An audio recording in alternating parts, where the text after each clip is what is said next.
शेतकरी मित्रांनो बघू शकता माझ्या हातामध्ये तुम्हाला हे निर्मल कंपनीचं NPK बॅक्टरी आहे. तर हे काम काय करतं, जे तुमच्या पिकामध्ये तुम्ही स्थायी स्वरूपामध्ये भेसळ डोस भरलेला असेल, वॉटर स्वरूपात सोडलेले असतील 05234 43 13 12 61 19 19 यासारखे अनेक बॅक्टेरिया जे काही खत सोडलेले असतील, पण तुमचं पीक ज्या प्रमाणात ग्रोथ करायचं आहे त्या प्रमाणात ग्रोथ करत नसेल, तर त्या ठिकाणी कुठेतरी अन्नद्रव्याची कमतरता पडत आहे, त्या ठिकाणी बॅक्टेरियाची कमतरता आहे. तर हे NPK बॅक्टेरिया आहेत. मुळातच शेतकऱ्याला माहीतच नाही की NPK म्हणजे काय. नत्र, स्फुरत आणि पालाश. NPK म्हणजे नत्र, स्फुरत आणि पालाश याच्यामध्ये जीवाणू आहेत. ते जे काही स्थायी स्वरूपामध्ये अन्न पडलेलं आहे ते कुठेतरी पिकाला लावून देण्याचं काम, त्याचा सहयोगी बनण्याचं काम हे NPK बॅक्टेरिया करत असतात.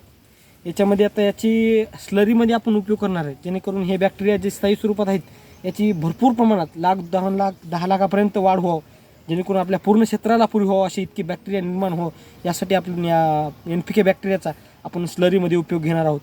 तर बघू शकता या ठिकाणी निर्मल कंपनीचं जे NPK बॅक्टेरिया आहे जे आपण या ठिकाणी घेतलेलं आहे ते या ठिकाणी आपण या ड्रममध्ये आपण मिसळणार आहोत.